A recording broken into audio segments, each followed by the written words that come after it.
Nalingaw pa tagadula, Jay. Wow! Ikaw, princess! Okay, Ram. Okay, man. Wala ka nalipay, wala ka nag-uol. Ano man? Okay na? Okay lang, Judah, si princess. Ikaw, ni ka, ang ilo, magay na sinika. Naulang pa ka ni teacher? Ayaw ka, wala ni ka. Wala ni ulang si teacher. Kumusta nga nang imuhang kuwani ka? At ang aking simana ni mo? Nga na, okay naman po ni ka. Wala ka nalipay? Ano ni ka? Sure ba? Naku sa nalipay ni ka, di? Saan ni ka? Okay, si Jeline.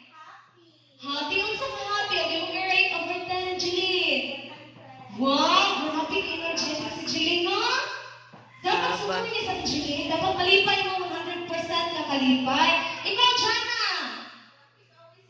Ano kaaway man kasi mo kaubang sa eskwelahan?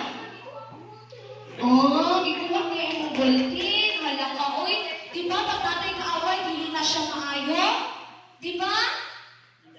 Saka, di ba, dili na maayo pag tatay kaaway, dili na maayo ng naatay kaaway.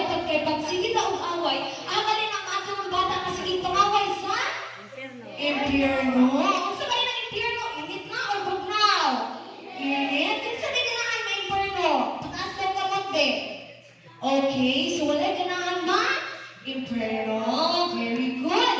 So, karon ang atong story, kay about siya sa destined to be free. So, kita daw na ating kagawasan. So, sa may kagawasan, yung si LP kaganina nga na siyang kagawasan na magdula. So, nalingaw siya. Diba? So, katong pagdula niya may kagawasan na to. Kaya si Ate Jane,